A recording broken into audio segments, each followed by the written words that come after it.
2012. I'll say that as well. I'll say that as well.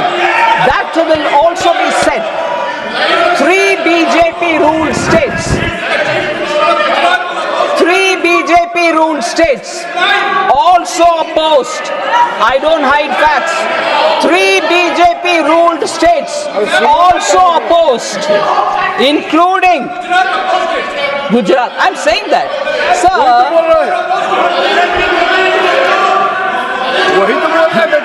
I'm saying it, sir. I'm saying it myself that Gujarat opposed it. I'm saying it myself. अरे नंबूत्री बात government को save नहीं कर पाया कांग्रेस से, आप क्या खड़े हो रहे हो? कम्युनिस्ट है, बैठ जाओ.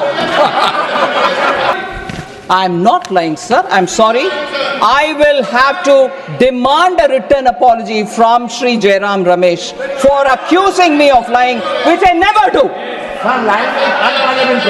And whether it is parliamentary or unparliamentary, first of all, sir, the chair, I trust you will take care of that. But accusing me of lying is now very clear, runs in the Congress blood.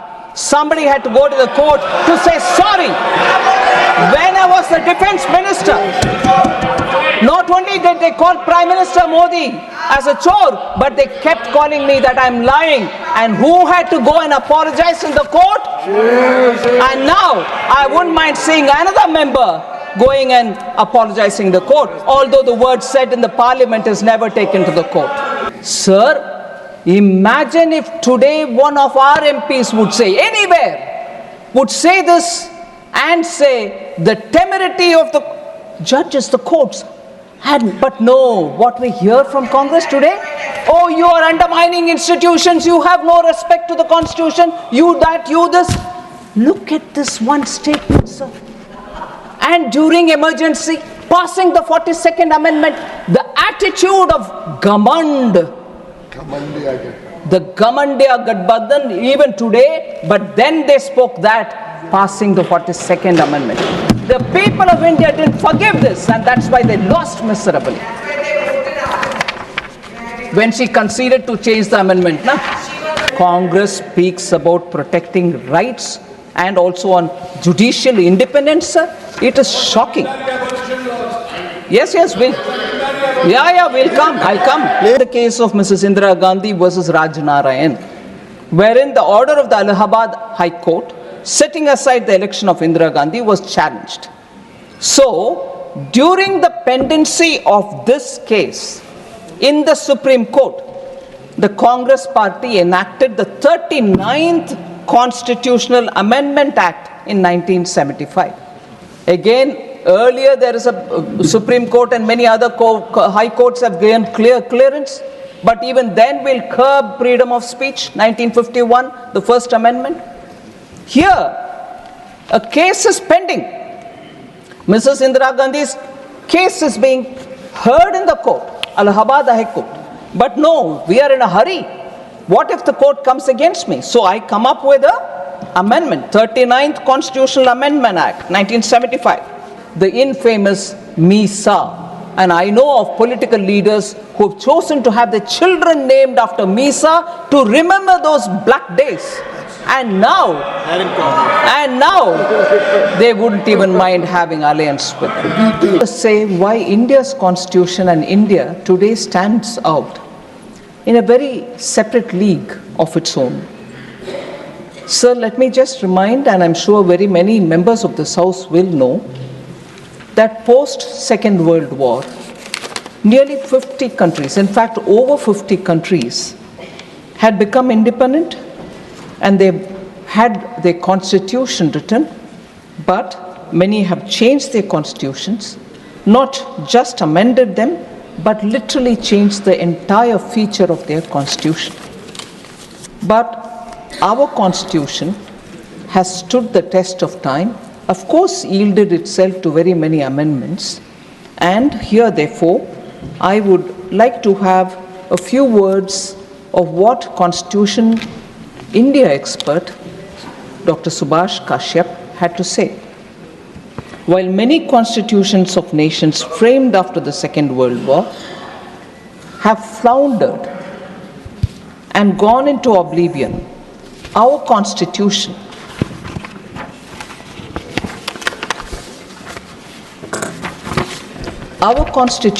successfully faced many crises and survived. This itself is evidence of its resilience, dynamism, and growth potential. Now, India's experience has shown that our Constitution remains robust, yielding to several amendments, as I said, which were the need of the hour. And Dr. B.R. Ambedkar, the chairman of the drafting committee, had said, and I quote, "I feel, however good a constitution may be, it is sure to turn out bad because those who are called to work it happen to be a bad lot. However bad a constitution may be, it may turn out to be good if those who are called to work it happen to be a good lot." Unquote. These are words of Dr. B.R. Ambedkar, sir. And in this background, therefore, with those words right afresh in our mind, I'd like to discuss about how in the last 7 decades, the living document that our Constitution is, has faced very many amendments. And while looking at those amendments, I'd like to have a touchstone of 4 different elements. One, has the social intent behind any amendment been genuine? And therefore the outcome has been genuine? That's one test I would like to place any amendment on the testing board. Second, I'd like to see if the economic intent and the economic outcome of any constitutional amendment has actually been bona fide and has the outcome helped the society at large. Third, I'd like to test it on the ground of process adopted for it, for the amendment itself. And fourth, the constitutional spirit behind such an amendment. Now, if an amendment can go through these kind of tests, we'll be able to see why India's constitution, going by the words of Dr. Ambedkar, if you had good people who are called to work on it, give good outcomes. If you have, I'm using Ambedkar's words, bad people who are brought to work on it happen to give such outcomes which are discussed. So if I move to talking about those amendments which have gone through these 4 tests, we'll be able to see how the intent and the outcome are justifiable and people in the history books do write about them.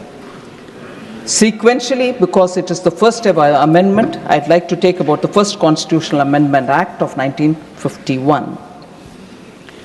So it's been said, and Honorable Prime Minister, while talking in the Lok Sabha, also referred to the fact that there was an interim government in place between 1947, August 15th. The interim government was there before that as well. And it lasted till 17th April 1952, post which an elected government took over the charge. But during 1951, when the amendment for the first Constitutional Amendment Act was passed, it was an interim government and not elected government of India post 1947. Now, this was enacted, therefore, within a year of the commencement of the Constitution. It's worth remembering. In fact, on the issues related to the amendment, or which triggered the amendment itself, which is the freedom of speech and expression, the amendment added 3 more heads to Article 19(2), saying public order could be a cause to restrict freedom of speech, friendly relations with foreign states could be a cause to restrict freedom of speech, or incitement to an offense could also be a cause. These were the amendments brought in the first Constitutional Amendment. So the Supreme Court of India, even in 1950, 1 year before this amendment, had passed two landmark judgments that paved the way for freedom of press under Article 19(1)(a). The Supreme Court had ruled in favor of the communist magazine Crossroads and the RSS's organizational magazine Organizer. The Supreme Court had ruled in favor of them in 1950. Many high courts also upheld the freedom of expression of our citizens and ruled in their favor. But in response, the interim government thought that there was a need for a first constitutional amendment, and that was brought in by the INC, and it was essentially to curb the freedom. So India, a democratic country, which prides itself even today about freedom of expression, saw the first interim government coming up with a constitutional amendment which was to curb the freedom of speech of Indians. And that is within 1 year of adoption of the Constitution. So, let me say, sir, that is because the first Prime Minister of this country deplored press scrutiny of his government even as he publicly praised freedom of the press. There was no doubt about it. And he had scrutinized the amending bill himself before approving its introduction in the Parliament. In the Parliament, sir, it didn't go through smoothly at all. The voices which spoke about it, and I will also refer some of the observations made by eminent members, vehemently who opposed it. Sri Shyama Prasad Mukherjee said, you can pass a law, I'm quoting, sir, you can pass a law and say that the entire task of framing, interpreting, and working the Constitution will be left in the hands of Pandit Jawaharlal Nehru, assisted by such people whom he may desire to consult. I would think it was a snide remark, saying, oh, you do it all yourself with the people who you choose to have and not with the approval of the Parliament. That was the extent to which Pandit Shyama Prasad Mukherjee was upset about this amendment. Sir, he also said, you're treating this Constitution as a scrap of paper. You have declared preamble of your Constitution that you have done something unheard of in history, that within so short a period of attainment of freedom, you have trusted the people of this country to draft a Constitution. You have given a charter of rights to them. Now, Dr. Shyama Prasad Mukherjee says, now you come forward and stab them in the back. You're not working for the benefit of the present generation, but for party ends. But for party ends, unquote. Sir Sri Kameshwar Singh, a member of the Constituent Assembly, also had a lot of comments to pass, and he said, I quote, this Parliament, again, is a provisional one, and it cannot be said to be reflecting the will of the people in the way the Constitution wants Parliament to reflect it. For a government or a Parliament of this kind, it is highly improper to make such fundamental changes in the Constitution without making any reference to public opinion, and that too at the fag end of the strenuous parliamentary session and almost on the eve of a general election, unquote. So scathing remarks were made, and despite these remarks, Prime Minister Nehru went ahead with the amendment. Kameshwar Singh again goes about to say, do they not show, I quote, do they not show utter disregard for the Constitution when they attempt to amend it simply because some of the laws have been criticized and found invalid by the judiciary? Today we hear comments from the Indian National Congress about how the current government is questioning the judiciary. This comment coming from a member of the Constituent Assembly itself says, prior to the First Amendment to the Constitution, which curtailed freedom of expression. The Prime Minister, he furthers, the Prime Minister, I'm constrained to say, that is Sri Kameshwar Singh, the Prime Minister, I'm constrained to say, is creating a bad precedent by sowing the seed of executive despotism, and playing with the supremacy of the Constitution for party advantages, unquote. So there was no doubt this amendment was more raised for the sake of the party or the Prime Minister and the government's image, rather than assuring what the Constituent Assembly had suggested as the Constitution which was going to be adopted. An amendment bill was passed, the Press Objectionable Matter Act, on 23rd October 1951. We know, therefore, the amendment, the intent, the four tests that I was talking about: social impact and intent, economic impact and intent, the constitutional spirit, and the process adopted for the amendment, all of which are questionable, but nevertheless that amendment was undertaken, and we heard how that amendment till today affects the freedom of speech of this country. Now, it is not as if this 1951 amendment happened all in a sudden. Prior to the amendment and post the amendment, we've had recorded action taken by those government that day, that particular government, in curtailing the freedom of speech. So the act was just waiting to happen, because even before it they started it, and even after that they were continuing. What are the examples, sir? Majrooh Sultanpuri and Balraj Sahani were both jailed in 1949 itself. For what mistakes, sir? During one of the meetings organized for the mill workers in 1949, Majrooh Sultanpuri recited a poem that was written against Jawaharlal Nehru, and therefore he had to go to the jail. Sir, he refused to render an apology for the same and was jailed therefore in 1949 along with Balraj Sahni, eminent actor of those days. So that is the level of tolerance, and today we hold our constitution in our hand, go about it and say freedom of speech. There is sense of fear in the country. Majrooh Sultanpuri didn't feel it, Balraj Sahni didn't feel it, but the history repeats when it comes to the Congress party. Sir, Congress's record of curtailing freedom of speech didn't confine it with these two people.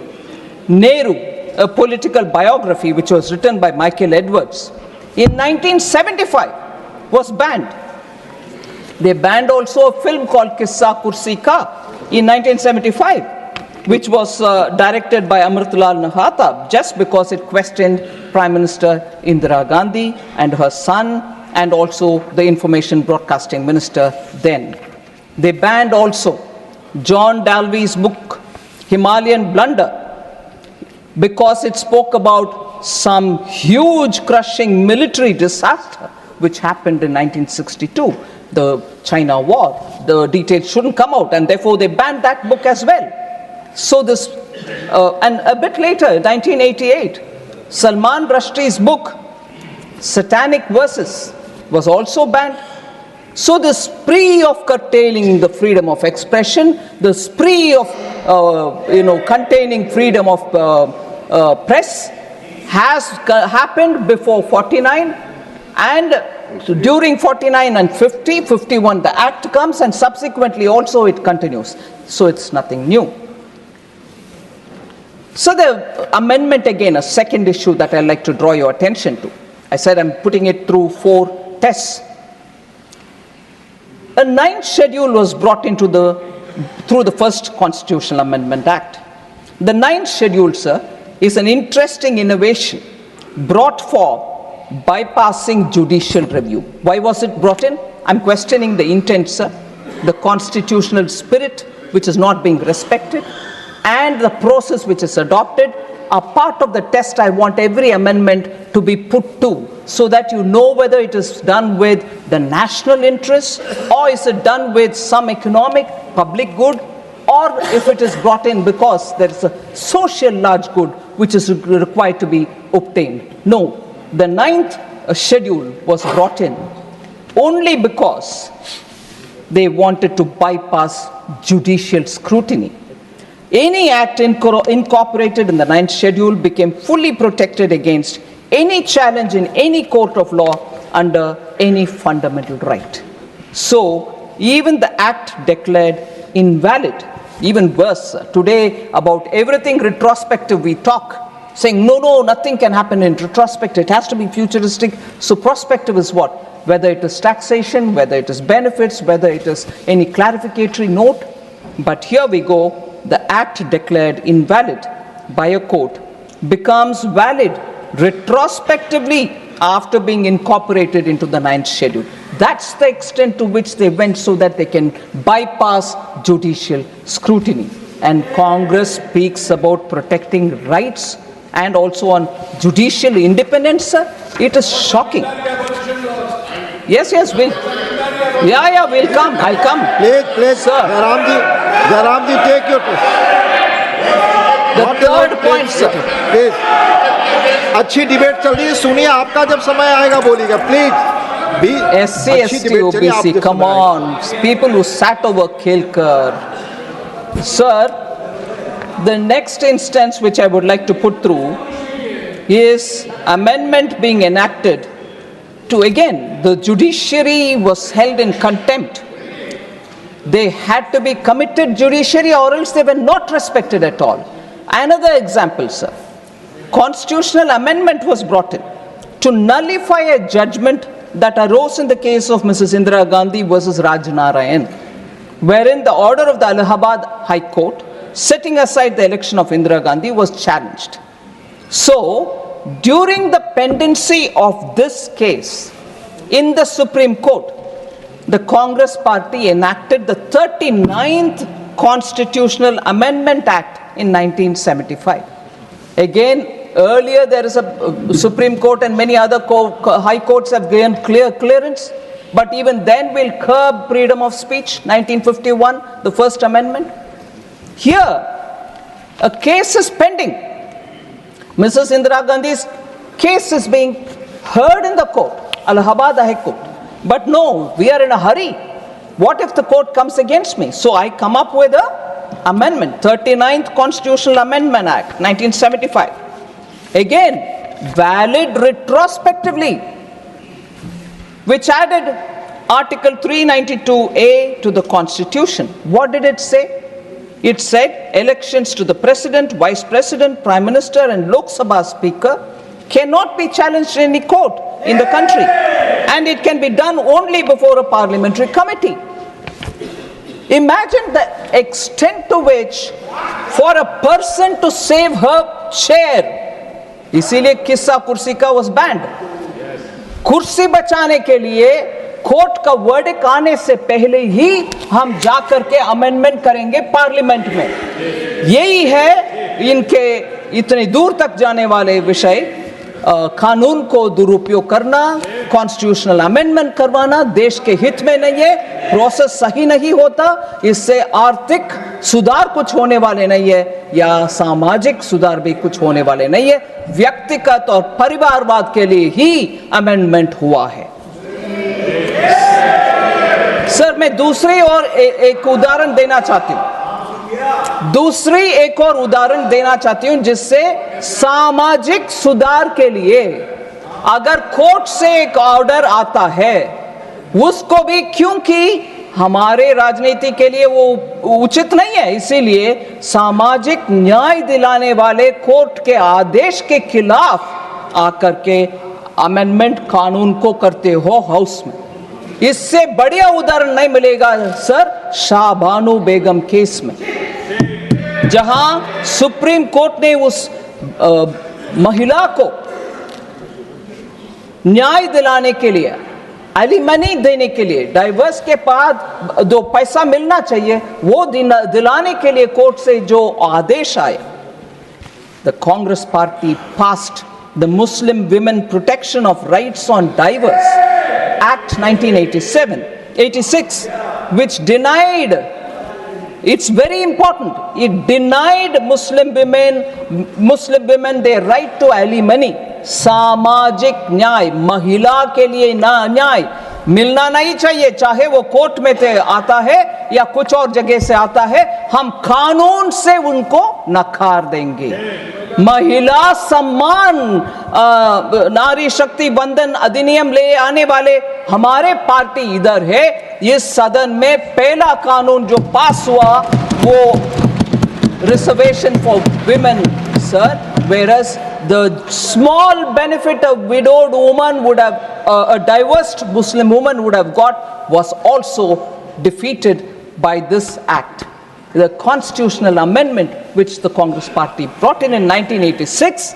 So my test again, sir, neither samajik nyay, nor arthik nyay, nor the process, nor the constitutional spirit, nothing of this was respected.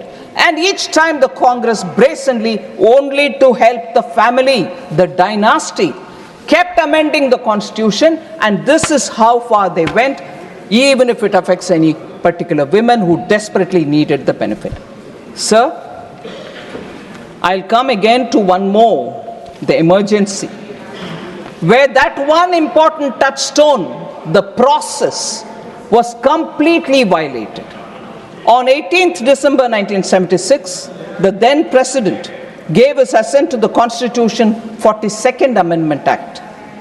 During the emergency, when the term of the Lok Sabha was extended without proper justification, they invoked the law to say Parliament has to be in session for 5 years, but we needed to have one extra year, so the act was extended. The Lok Sabha term was extended.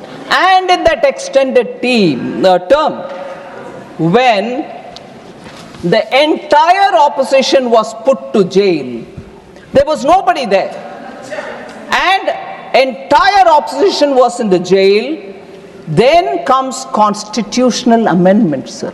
The process, the touchstone that we need to have, is the process valid?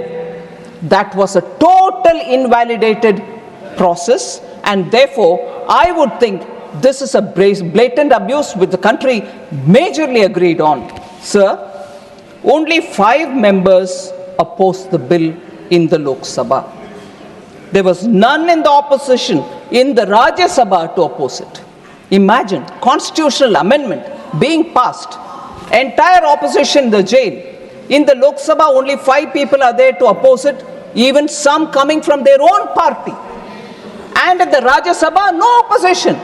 But constitutional amendment changing the preamble itself happens.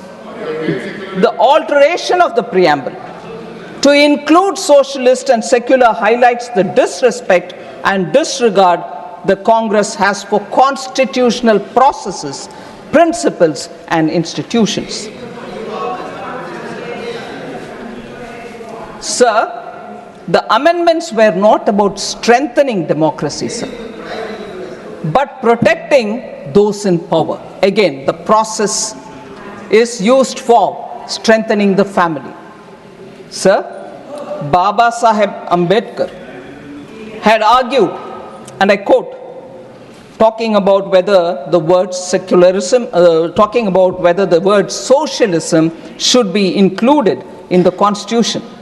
Baba Saheb Ambedkar argued, I quote, I do not see therefore why the constitution should tie down the people to live in a particular form and not leave it to the people themselves to decide it for themselves, unquote. And therefore, in the original constitution, the word socialism was not there, as much as the word secularism. So 21 MPs, all opposition, belonging to all opposition parties, were held in jail. Manya Advani ji, Manya Atal ji were all in jail under Preventive Detention Law, Maintenance of Internal Security Act 1971, the infamous MISA. And I know of political leaders who have chosen to have their children named after MISA to remember those black days. And now they wouldn't even mind having alliance with them. Sir, all these together turned the constitution into a qualitatively different text from what it was originally as adopted in November 26. So I'll just like to come here for one observation. Opposition member, respected Jairam Rameshji, refers to the work of Granville Austin with a left-handed compliment saying, we read it, but does anyone in the ruling party read it, sir? And he says, masterly book. Yes, masterly book. He tells the full story of the amendment carried out till 1980. So I'm starting from 51, and I'm also going on that journey, talking about amendments, their purpose, their intent, their process. Now, since Jairam Ramesh has mentioned it, and there is some Granville Austin's line that I like to quote back to him.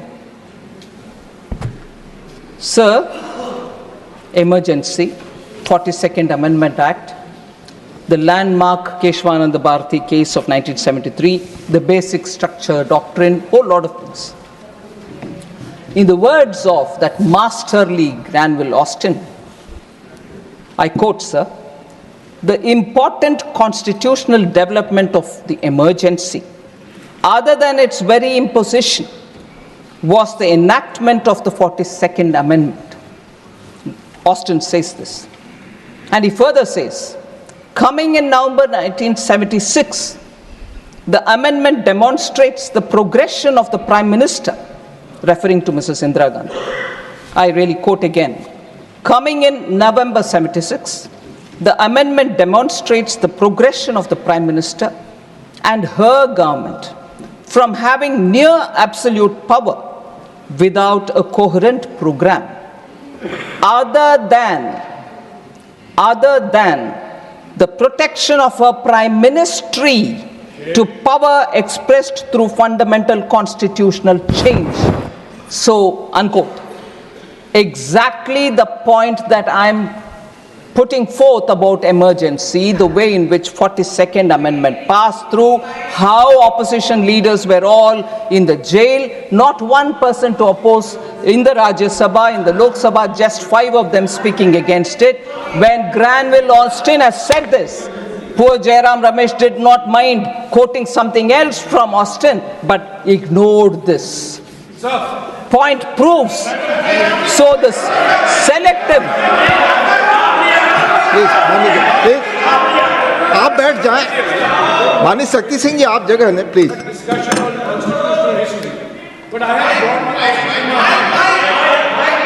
माननीय Jairam Ramesh ji, I have Granville Austin in my hands right now, and the same Granville Austin writes that the 44th Amendment was passed by the Lok Sabha and the Rajya Sabha to override the 42nd Amendment, large parts of the 42nd Amendment. And who voted on the 7th of December 1978 to repeal parts of the 42nd Amendment? It was Indira Gandhi herself.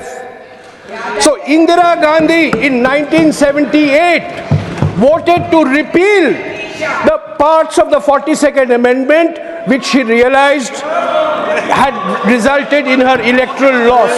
So it's not, don't read selectively. Thank you, Jairam Ramesh. Please, now Honorable Minister. Thank you, sir. Please. Thank you, sir. You have responded. You have responded. Please. 1978.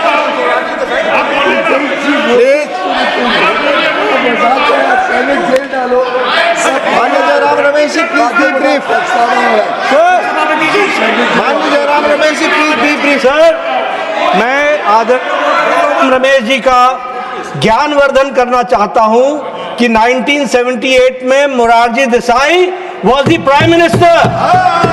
Janata party की सरकार थी और जनता party की सरकार ने 42nd amendment को 44th amendment से हटाने का का काम किया और आपको जनता ने हरा दिया था।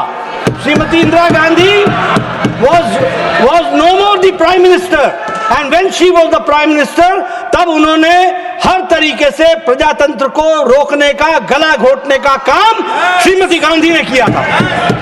माननीय जयराम जी प्लीज, मुझे सुना नहीं, मुझे ठीक तरीके से उन्होंने सुना नहीं।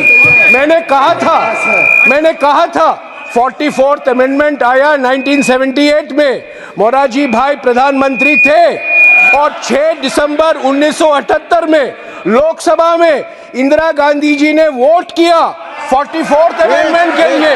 यही तो मैंने कहा था।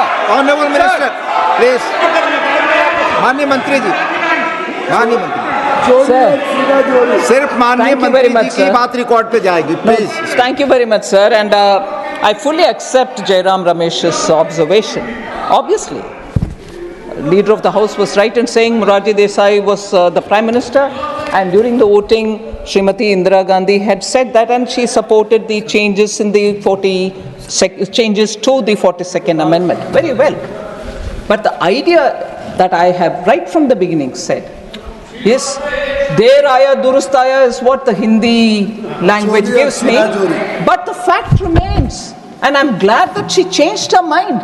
It was such an improper thing to do during an extended tenure of the parliament, and an improper thing, even worse, to do, putting the opposition and then seeking a constitutional amendment.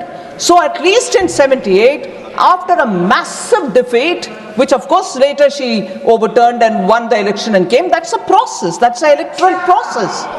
That is the electoral process, and electoral process does teach lessons. Does teach lessons, and Srimati Indira Gandhi learnt that lesson. I want to say this to the Congress party today. Srimati Indira Gandhi learnt the lesson, and I'm happy Jairam Ramesh says that she stood up to support the amendment Morarji Desai and his government was bringing. But today's Congress, sir, I'll come to that. Sir, today's Congress is the matter that we need to talk about. But before that, sir,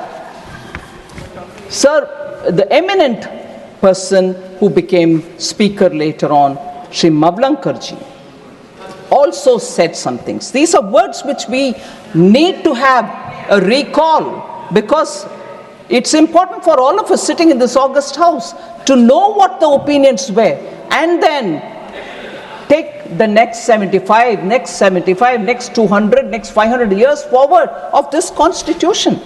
Mavlankar says, sir, and I quote, "This particular bill brings an almost qualitative change in our constitution structure. The tragedy of the situation is that by this amendment bill, the citizens, the courts of law, the states, the president, and indeed even this House of Parliament are all sought to be denigrated, and only the union executive is sought to be made to thrive, grab, and aggrandize." Unquote. So if that one amendment has brought in such thinking individual to say such harsh words, it needs retrospection.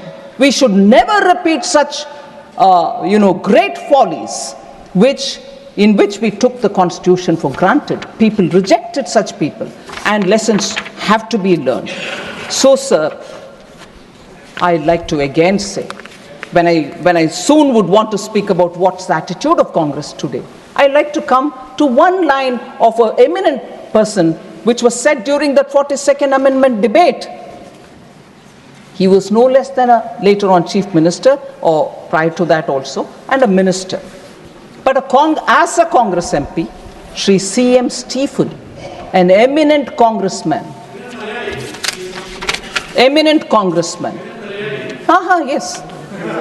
Yes, it might be useful to remember that also. I'll read the quote. It might be useful further. Sir C.M. Stephen, as a Congress MP at that time, says, during the debate of 42nd Amendment, which had so many implications. So it brings me the shivers to read this line, but I'm reading it because we should know how we speak. Quote, sir, I quote, "Now the power of this parliament through the 42nd Amendment, that is declared to be out of bounds for any court.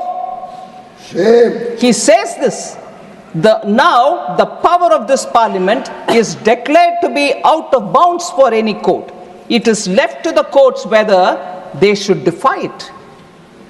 He continues, I do not know whether they will have the temerity to do that. But if they do, that will be a bad day for the judiciary. The committee of the House is sitting with regard to the inquiry into the conduct of judges. We have got our methods, our machinery. Unquote. Sir, imagine if today one of our MPs would say, anywhere, would say this and say the temerity of the judges, the courts. But no, what we hear from Congress today, oh, you are undermining institutions, you have no respect to the Constitution, you that, you this. Look at this one statement, sir.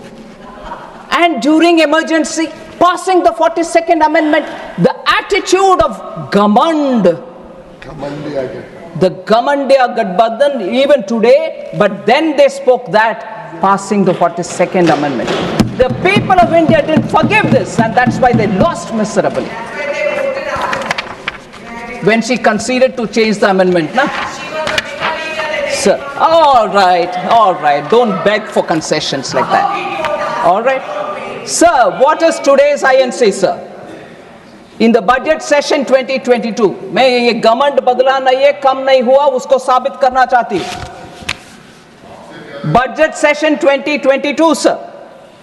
I'm not taking the name of the Congress leader who's not in this house, but I'm sure this statement will obviously ring a bell to everybody.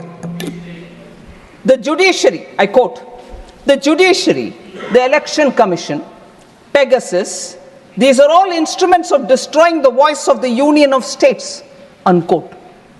You heard CM Stephen then? And you just see the statements which are coming. Committed judiciary is what they wanted. The contempt for the judiciary and the constitutional bodies is not new now. And that term was used by one eminent congressman. And that eminent congressman, I'll take his name, sir, because I have to quote him, Shri Mohan Kumar Mangla. He had said that the government will appoint chief justices based on the government's assessment of their philosophy and outlook, telling the parliament in 1973, I quote, certainly, we as a government have a duty to take into consideration, I'm putting it in brackets, certainly, we as a government have a duty to take the philosophy, the outlook of the judge in coming to the Constitution, in coming to the conclusion whether he should or should not lead the Supreme Court at this time. I repeat this quote, sir. Certainly, we as a government have a duty to take the philosophy and the outlook of the judge in coming to the conclusion whether he should or should not lead the Supreme Court at this time, unquote.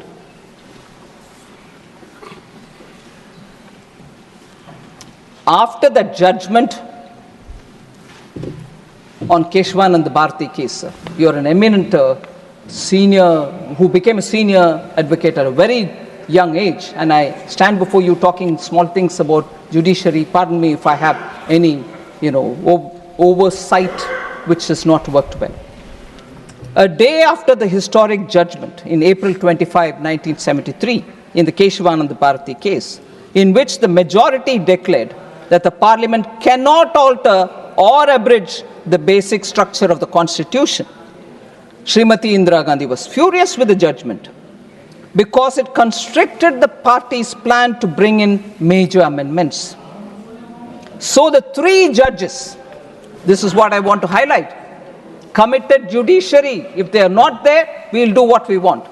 So the three judges were accorded swift punishment via suppression on April 26, and Justice A.N. Ray, who did not subscribe to the majority decision, was elevated. After Ray retired in 77, again, Srimati Indira Gandhi government gave supersession superseded the senior most candidate, Justice Hansraj Khanna, to appoint Justice Mirza Hamidullah Beg as the Chief Justice. So it is really sad that the test that I'm putting each one of these amendments, whether they was in line with the constitutional spirit, whether it was the process was followed, whether the large economic good was considered or social good was considered as an objective, none of them meet that. The OBC Commission is something which I want to in contrast mention. How our intent, Prime Minister Modi was clear. The OBC Commission will have to be set up and constitutional amendments have to empower communities and not put them at a disadvantage. But therefore, the 102nd Constitutional Amendment Act was brought in 2018 and inserted Article 338B. But what's the contrast, sir, with the Congress? In 1950, Kaka Kalekar Commission was formed, but Congress prevented its report from being published. Dr. Ambedkar was of the view that Pandit Nehru was not concerned about the welfare, was not concerned enough about the welfare of the SCs. I quote Baba Saheb Ambedkar, "From the very first election, we have been fighting against the Congress because it is unnecessarily interfering with our rights. Just see the leader of the Congress party, Pandit Nehru. He has delivered 2,000 speeches during the last 20 years, but he has never spoken about the welfare of scheduled castes even once." This is Baba Saheb Ambedkar's words. So, from this, he further says, from this you can judge what sympathy the Congress party can have for our people when its leader is so much adamant. Unquote. Sir, this is said several times, but it's worth saying now. Congress did not even allow Baba Saheb's photo to be installed in the central hall of the old Parliament House for decades. He was, of course, denied Bharat Ratna. Similarly, the Mandal Commission was created to provide reservation for backward classes. But Mrs. Indira Gandhi or even Sri Rajiv Gandhi opposed it, delaying 27% reservation for the OBCs in central institutions. So we are the ones who brought it in, not the Congress. One more interest.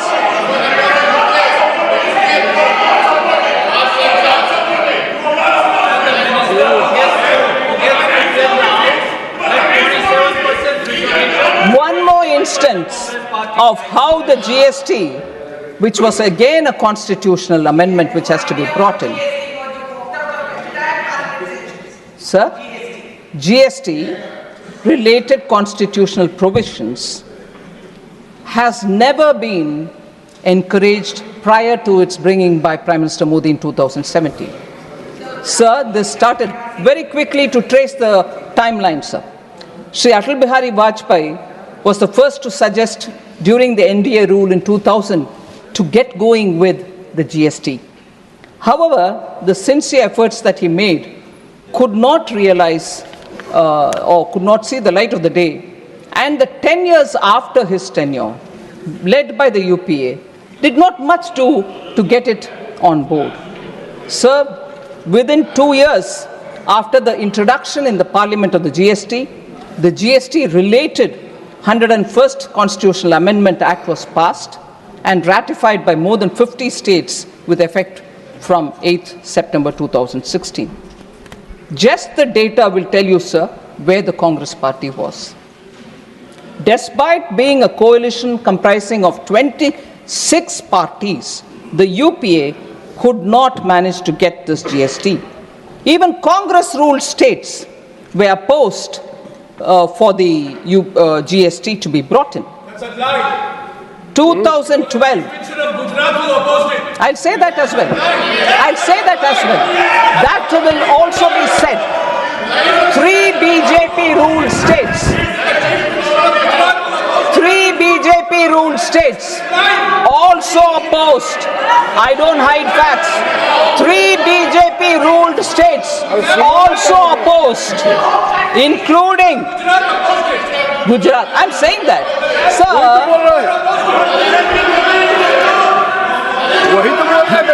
I'm saying it, sir. I'm saying it myself that Gujarat opposed it. I'm saying it myself. अरे नंबूत्री बात government को save नहीं कर पाया कांग्रेस से, आप क्या खड़े हो रहे हो? कम्युनिस्ट है, बैठ जाओ. Sir, 3 non-BJP ruled states, sir. So I don't know.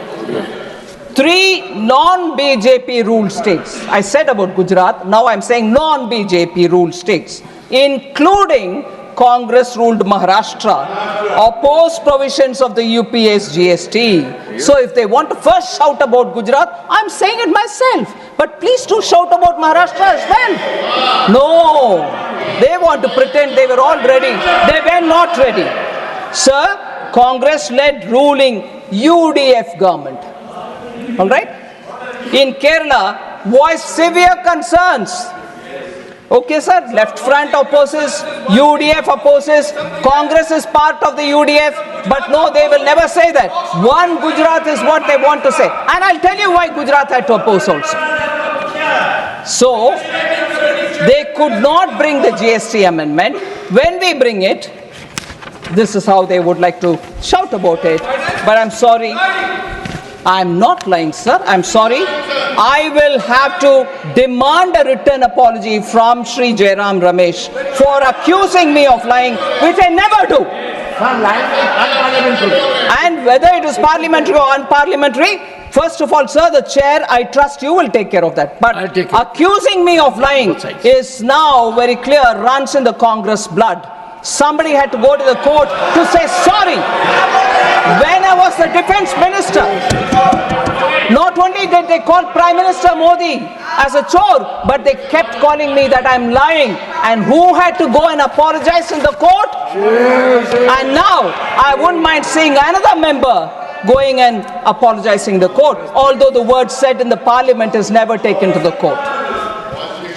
Sir, all MPs in the House, when the GST was brought in, and this is also something which the Congress will have to gulp if they can. All MPs present in the House, including those of the Congress, had voted for the GST constitutional amendment which was brought in by Prime Minister Modi. In fact, I wouldn't mind if Jairam Ramesh once again calls me that I'm lying, but records of the parliament will say it.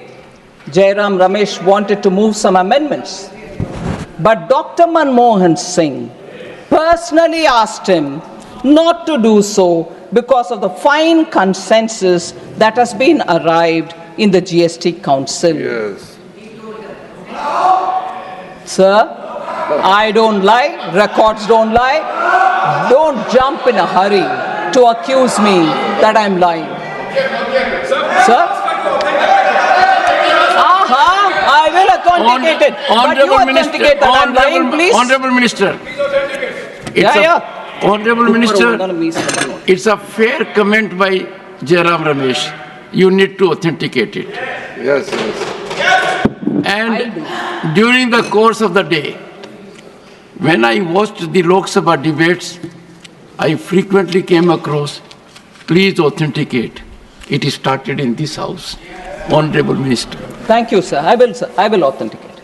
And despite the support given by the Congress in passing the amendment, GST constitutional amendment, you have the Congress leader, again not taking name, goes about calling the GST a Gabbar Singh tax. Sir, and therefore, about amendments, I have said some words. Now I just want to highlight... Minister, but if some Gabbar Singh comes and files a suit then? Sir? If some Gabbar Singh in the country comes forward, oh yes, that I have been defamed there. That's right, sir.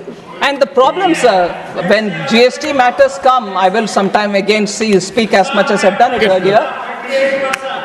Yeah. Congress ministers are sitting and arguing about rates, sir. that they will not know. The GST Council, Congress finance ministers are also sitting and talking about it. So we are marking the Constitution 75th year. I want to just remind again something very, very quickly, sir. When 75 years of Indian independence was marked in 2022, Prime Minister Modi had celebrated it in the name of Azadi Ka Amrit Mahotsav. Throughout the country, every state government participated. Every state government also picked up all the freedom fighters, known, unknown, all of them were celebrated, and there was a lot of discussion all over the country. And recently, sir, Prime Minister also spoke about the 11 oaths that we need to take in the Lok Sabha when he spoke. And in 2022, from the Red Fort, he had announced how Panch Pran, meaning we need to get out of that Gulami Mansikta. We have to get over that and look forward to building this country and taking it forward and so on.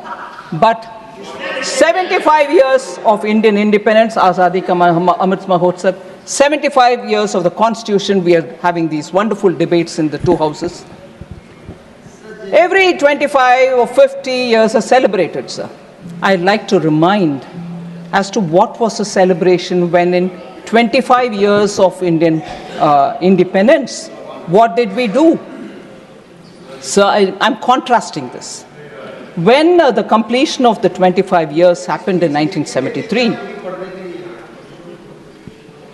sir, when in 1973, how was it celebrated, sir, 25 years of independence? There was a time capsule. A time capsule was interned, a Kal Patra was interned in the Red Fort. And at that time, the people were told, this time capsule will be seen only after 5,000 years. And in that time capsule, the journey of India, free India, was all being written, and actually it was kept as a top secret. Nobody knew anything as to what was inside the time capsule. A professor of history was employed to write this India since 1947, marking the 25th anniversary. But it was kept a secret. Sir, questions were asked in the parliament. What exactly is in the time capsule marking 25 years of India's independence? What actually went into that interned? It was a steel and copper made vacuum filled case into which the document was interned, and then it was put into the Red Fort. That one, sir, was kept a secret. When asked in the parliament, the then education minister apparently said,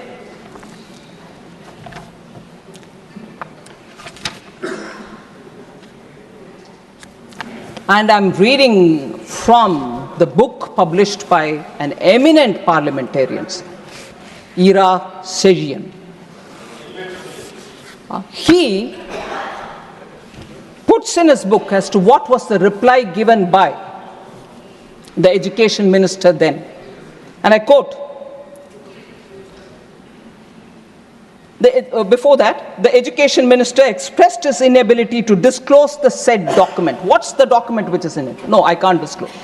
And what did he say? I quote, within the limitations of its compass, it was designed to preserve an authentic record of our time for posterity. Having regard to this concept, the question of contemporaneous publications or laying the text of the document on the table of the House does not arise, unquote. The education minister, while he put the time capsule to be preserved for 5,000 years, does not allow the parliament to know what was inside it.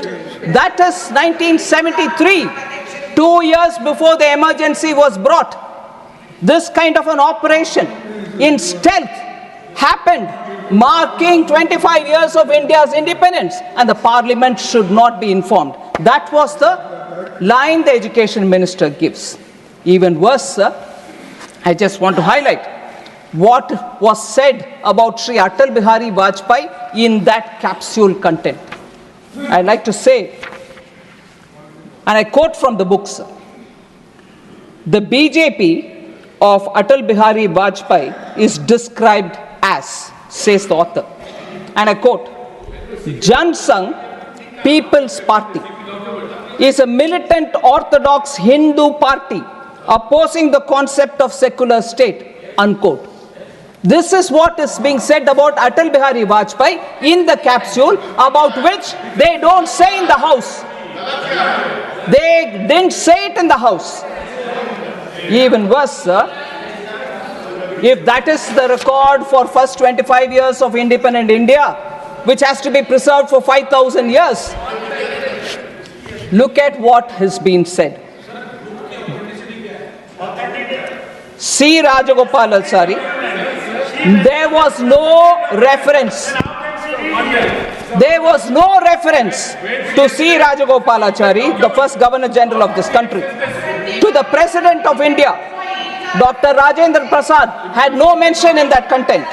Dr. Radhakrishnan, Zakir Hussain, and to the Prime Minister Lal Bahadur Shastri, who though short in physical stature, was tall in political stature, who went all the way to Tashkent as a pilgrim of peace to establish harmony in this part of the world. Don't you think, this author who's a parliamentarian asks, don't you think that such names deserve to be inscribed in the historical document of our country during the period of the first quarter century of Indian independence, unquote.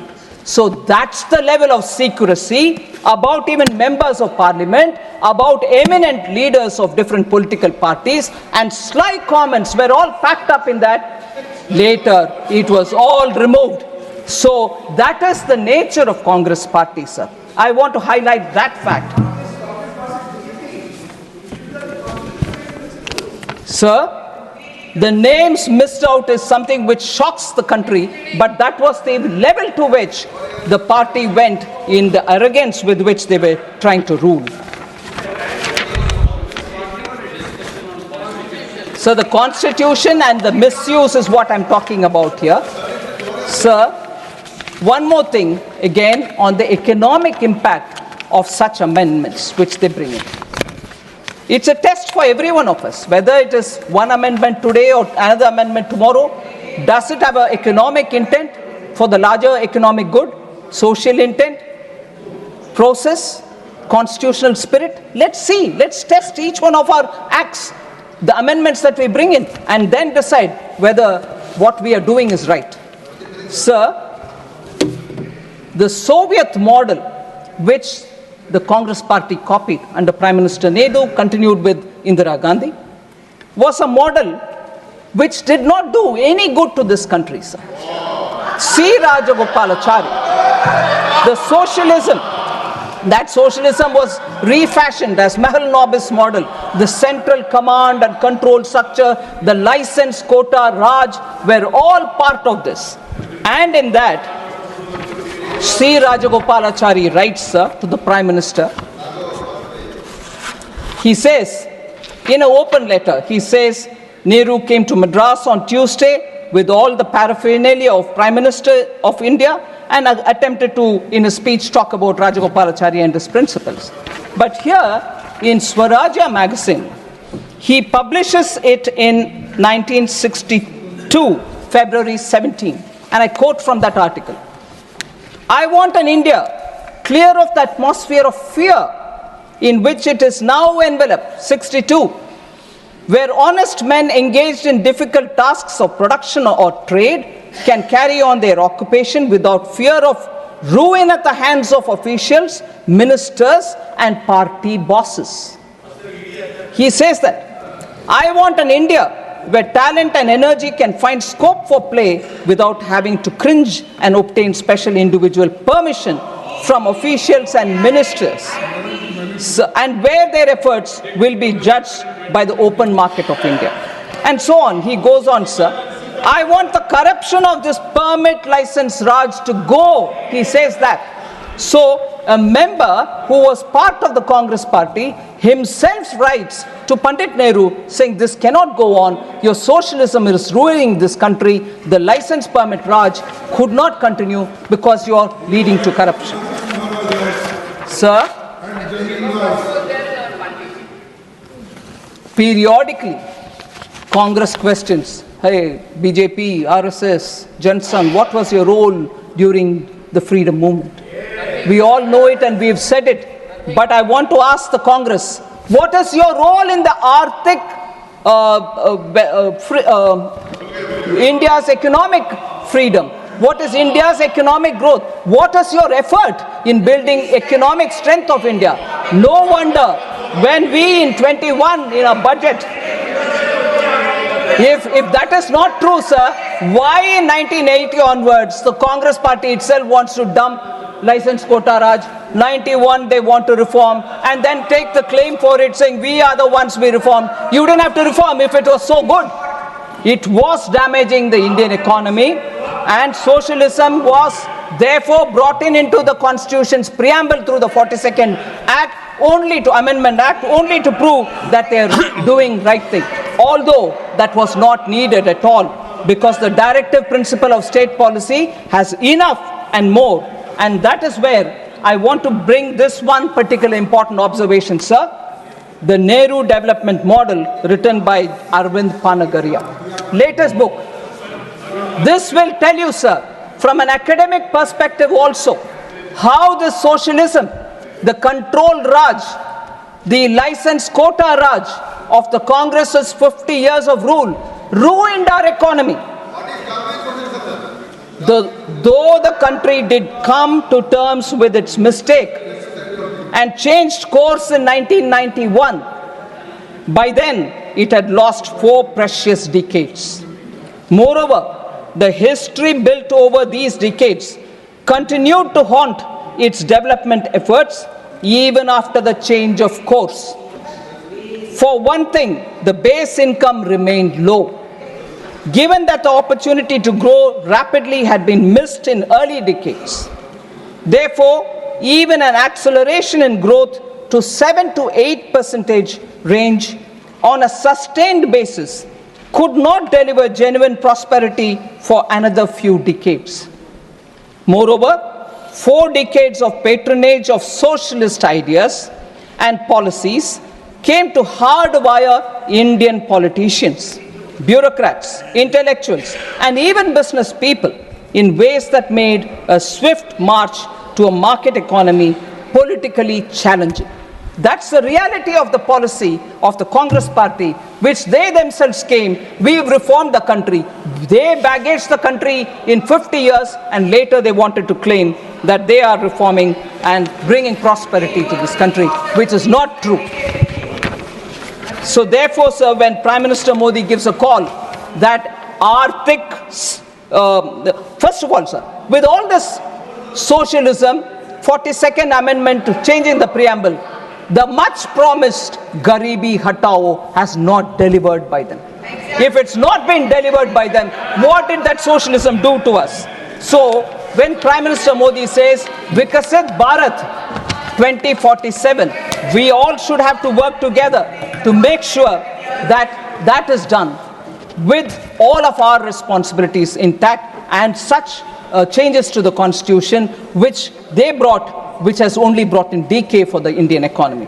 I will not get into the details. Another paper from 2009, sir. Cato Institute Center for Global Liberty and Prosperity. What are we discussing? Yeah, we are discussing the Constitution and the mistakes done by the Congress party, as a result of which the Indian economy is suffering, sir. Socialism kills. The human cost of delayed economic reform in India, sir. I'll authenticate this and give it to you to show how Congress party's attempts have only weakened the Indian economy. Sir, we changed that by clearly saying that the budget will now very clearly focus on the Indian economy, and as a result of which we will see a lot of economic growth. I'm not getting into the detail of the budget speech 2021, sir, paragraph 86. Those interested can see the thing. Sir, I'll come to this point about the Constituent Assembly, financial inclusion, economic justice. That is why I argued first, saying this declaration in the preamble, bringing socialism, was not warranted at all. There's enough and more said in the directive principle of state's policy. Principle of state policy is adequate for us to do all the social economic justice related activity. But no, the Congress party was doing it for their political agenda rather than for the larger good.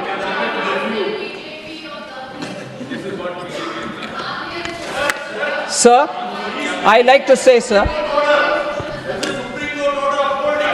Ambedkar, sir, Dr. Ambedkar says on 19th November 1948, our objective in framing the Constitution is really twofold. Ambedkar says, sir, to lay down the form of political democracy, to lay down that our ideal is economic democracy, and also to prescribe that every government, whatever is in power, shall strive to bring about economic democracy. And a very clear, the directive principle, Dr. Ambedkar says this, the directive principles have a great value, for they lay down that our ideal is economic democracy, unquote. And this is exactly what Prime Minister Modi is doing. 54 crore citizens who once had no means are now being given extraordinary connection to banking. The Jan Dhan Yojana, principles guiding our democracy, equity, justice and opportunity. 50 crore mudra loans, 50 crore mudra loan accounts have created the pathway for micro entrepreneurs, street vendors and so on. Sir, Article 38 of the directive principle says, the state shall strive to promote the welfare of the people by securing and protecting social order, by ensuring socio-economic political justice, and by minimizing inequalities in income, status, facilities, and opportunities. Article 39 also says very similar about adequate means of livelihood and ownership control. Article 46 about scheduled caste and scheduled tribes. So I just want to highlight how, because of the specific actions taken by our government, you find 1969, I go back, sir, for a minute. Mrs. Indira Gandhi on the bank nationalization said, the political situation in our country demands, quote, that banking facilities should be extended in an increasing measure to backward areas, to agriculture, to small-scale industry, and so on. And perhaps banking operations should be informed by a larger social purpose, unquote.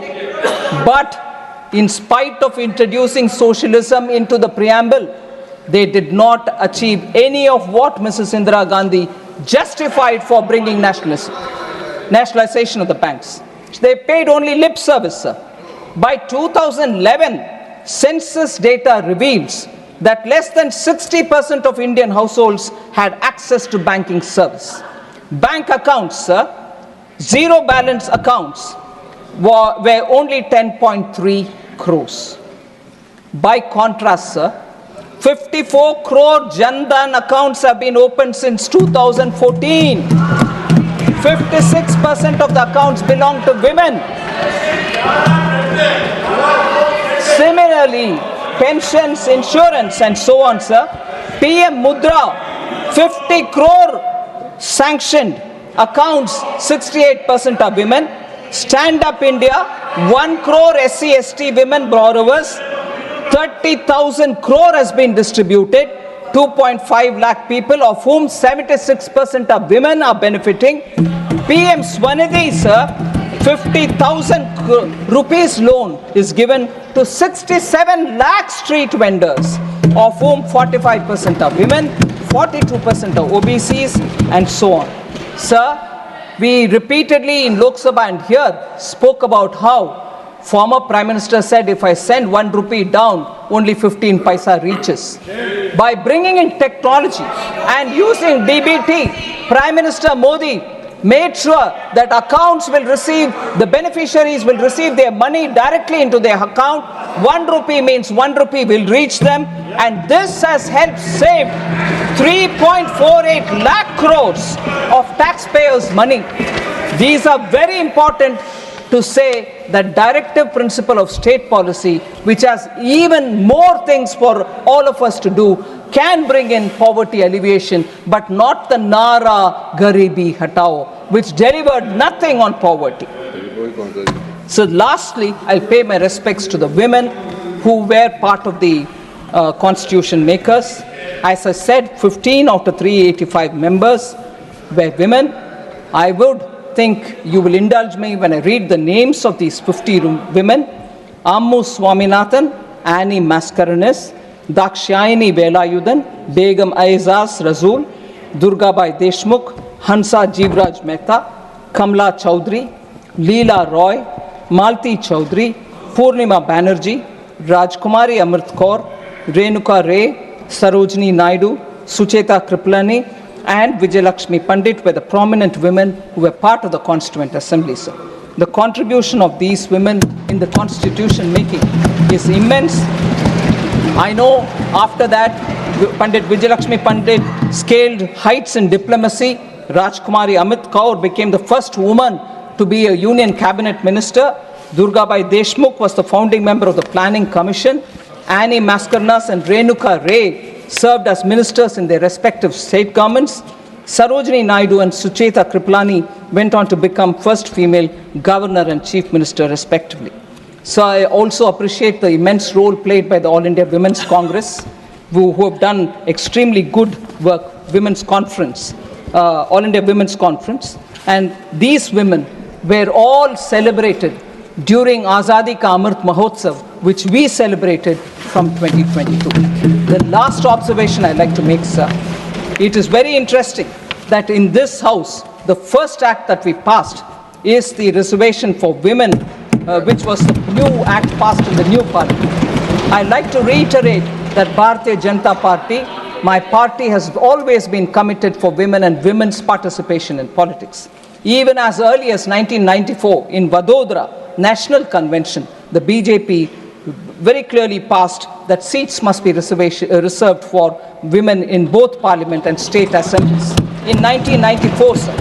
Then in 1998, BJP reiterated its commitment for women reservation by introducing it in the Lok Sabha. July 2003, BJP in its national executive in Raipur also passed a resolution to give reservation. 2007, BJP National Executive approved 33% reservation for women.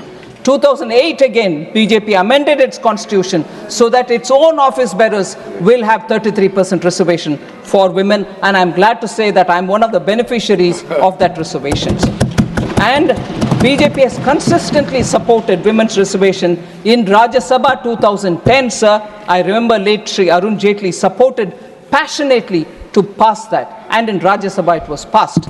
But curiously, why that didn't go to the Lok Sabha, no one knows. And in the Lok Sabha, I think it was for reasons better known, but what was said in the public was some of the alliance partners were not favoring, and therefore the Indian National Congress did not have the courage to take it into the Lok Sabha at that time. BJP's Sankalp Patra of 2014 supported women's reservation. And again, Sankalp Patra before the 2019 election also very clearly supported. But I want to highlight the fact, sir, that in 84-89, Shri Rajiv Gandhi had 426 members in the Lok Sabha and 159 members in the Rajya Sabha. They did not have the conviction to pass the women's reservation bill at that time. Very clearly, they have been anti-women always. Shahbanu case is a very clear example. Sir, I would highlight the fact that although the credit is being taken for the Panchayat Reservation Act by Shri Rahul Gandhi and the dynasty, it was not him. It was P.V. Narasimha Rao who brought it and passed it on. But even then, it was only a lip service because no financial powers were given. Now, Honorable H.D. Deve Gowda ji, who former Prime Minister, is not here, but in 1996, there was during his time, the reservation bill was brought in. Nothing was supported by Congress at that time. Atal Bihari Vajpayee ji in 98, in 99, in 2002, 2003 brought it. No, the Congress wouldn't support. But the Congress's memory is very weak. that they didn't support any of the bill all the time, whether it was Deve Gowda ji or whether it was Atal Bihari Vajpayee ji. And then in 2008, even Dr. Manmohan Singh faltered.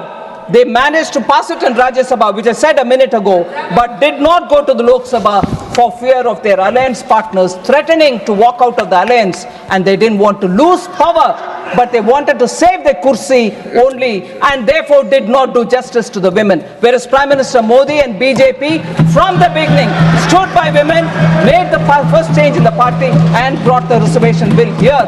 And therefore, if anybody is committed to the constitution, it is BJP, Prime Minister Modi and this government. And therefore, people who are walking with the book in their hand, constitution, sometimes not knowing that inside there are Kora Kagas, nothing printed.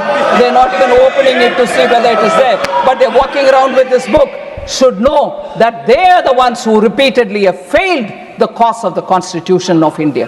Thank you very much.